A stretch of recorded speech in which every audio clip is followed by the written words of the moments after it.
ईमानदार लकड़हारा की कहानी। बहुत समय पहले की बात है। एक गांव में एक गरीब लकड़हारा अपने परिवार के साथ रहता था।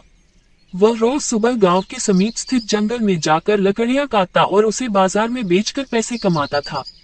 इस तरह उसकी और उसके परिवार की गुजर बसर चल रही थी। एक दिन वह जंगल में नदी किनारे लगे एक पेड़ की लकड़ियां काट रहा था। अचानक उसकी कुल्हाड़ी उसके हाथ से छूटकर नदी में जा गिरी। नदी गहरी थी, जिसमें उतरकर कुल्हाड़ी निकाल पाना लकड़हारे के लिए संभव नहीं था। लकड़हारे के पास एक ही कुल्हाड़ी थी। उस कुल्हाड़ी के नदी में गिर जाने से वो परेशान हो गया। वह सोचने लगा कि अब वह अपनी जीविका कैसा चलाएगा। उसके पास जीविका चलाने का कोई और साधन नहीं था। वह दुखी होकर नदी किनारे खड़ा हो गया और भगवान से प्रार्थना करने लगा, भगवान, मेरी कुल्हाड़ी मुझे वापस दिला दीजिए। लकड़हारे की सच्चे मन से की गई प्रार्थना सुनकर भगवान प्रकट हुए।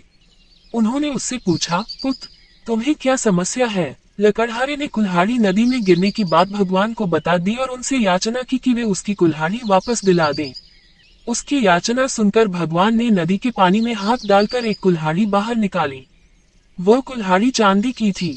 भगवान ने लकड़हारे से पूछा, पुत्र, क्या ये तुम्हारी कुल्हाड़ी है? लकड़हारा बोला, नहीं भगवान, ये मेरी कुल्हाड़ी नहीं है। भगवान ने पुनः अपना हाथ पानी में डाला। इस बार उन्होंने जो कुल्हाड़ी निकाली वो सोने की थी।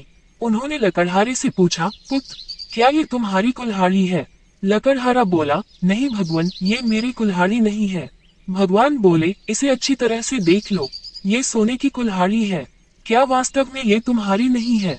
नहीं भगवान, लकड़हारा बोला, सोने की इस कुल्हाड़ी से लकड़ियां नहीं कटती। ये मेरे किसी काम की नहीं है। मेरी कुल्हाड़ी तो लोहे की है। इस बार कुल्हाड़ी देख लकड़हारा प्रसन्न हो गया और बोला, भगवान, यही मेरी कुल्हाड़ी है। आपका बहुत बहुत धन्यवाद। भगवान लकड़हारे की ईमानदारी देख बहुत प्रसन्न हुए और बोले, पुत्र, मैं तुम्हारी ईमानदारी से बहुत अत्यंत प्रसन्न हूँ, इसलिए तुम्हें लोहे की कुल्हाड़ी के साथ साथ सोने और चांदी की कुल्हाड़ी भी देता हूँ। ये कहकर भगवान अंतर्ध्यान हो गए। लकड़हारा अपनी ईमानदारी के कारण पुरस्कृत हुआ। सीख, सदा ईमानदार रहें। ईमानदारी सदा सराही जाती है।